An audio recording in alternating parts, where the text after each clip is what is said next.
mga katamis, good morning! Samahan nyo kami ngayong araw na mamasyal po sa bandang Tagaytay. Hindi ko alam kung saan kami mapapadpad. Kasi film showing ng anak ng mga friends ko. So, after ng film showing nila, gala daw kami. So, sige, kasi matagal-tagal na rin tayo hindi nakakagalas. Kaya, tara, samahan nyo ako mga katamis, mamasyal sa Tagaytay. Bye-bye! Stars are out, let's wish on them bright. Hold on tight, make the most of tonight. In every twist, in every turn, there's no end to. A few moments later.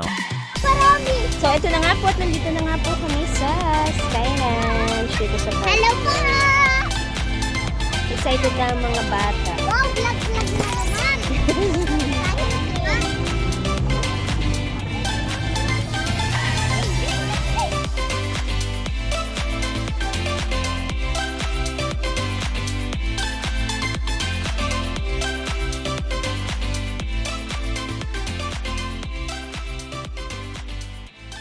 So, pumila na nga po kami dito. Ang entrance fee po is 120 pesos, 1 year on and above. So, ito na nga po. Habang pumipila kami ng ticket dito sa Sky Ranch, ay bumuhas po ang malakas na ulan. Oh no! Napaka-timing niya talaga. Sana tumila siya para makapag-enjoy yung mga bata. So, dito nga po ay nakapasok na kami sa entrance nila. At ito nga po ang mga bubungad sa'yo dito. Meron ditong mga cartoon characters na pwede kang magpa-picture sa mga kids. At magbibigay ka lang po ng any amount para sa kanilang gift. At dito nga po sa gilid, ayan, may mabibili na nga po tayo diyang mga pampasalubong, mga souvenirs from Tagaytay. So, tara, at samahan niyo na po kami lumibot dito sa Sky Ranch, Tagaytay.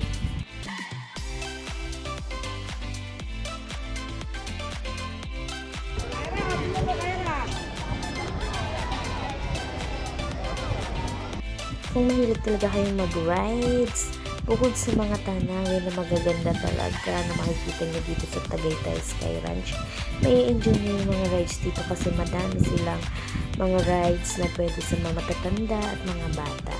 So tara at samahan nyo ulit akong maglibot dito sa Sky Ranch, Tagaytay. So bago ko pala makalimutan, meron nga po pala sila ditong iba't ibang klase ng food stand na kung nagugutom kayo at gusto nyo mag-snacks, ayan, nakapalibot lang dyan, hanapin nyo na lang.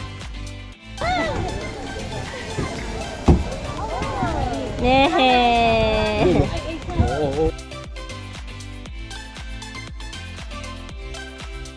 So dito nga po ay natawa ako sa anak ko kasi nung una para siyang paiyak na. Tapos hanggang sa tumagal na enjoy na siya kaya wala akong ginawa dyan. Hindi tumawa na lang ng tumawa. So di ba nakakamiss naman maging bata talaga. So ito na nga po yung isa pang rides dito na hanggang sa pangarap ko na lang talaga masasakyan kasi ayoko na talagang sumakay sa ganyan.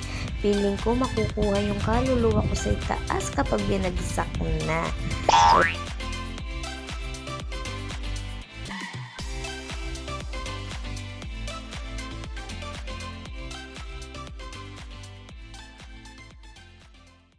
One minute later. So, ito na nga po. Tingnan nyo na rin po ang Taal Lake ngayon.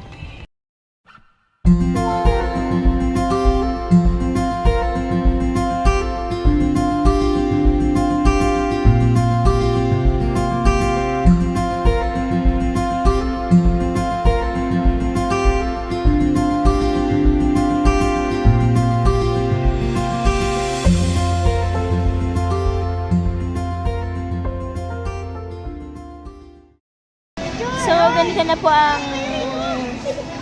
itsura dito kapag gabi na, yung kanilang pinag-entrance na. Ha? Harap! Ay, ka! So, ayan yung mga bata na ganyan.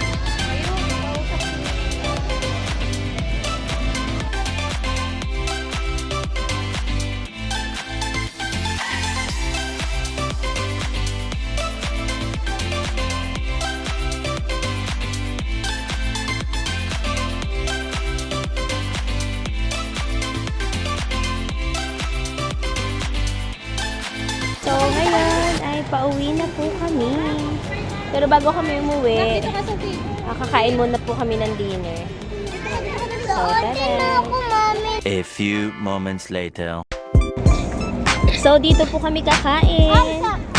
Sa dahon sa mesa. Yes. O, tignan niyo yung ambience dito talagang. Ang ganda po. And here.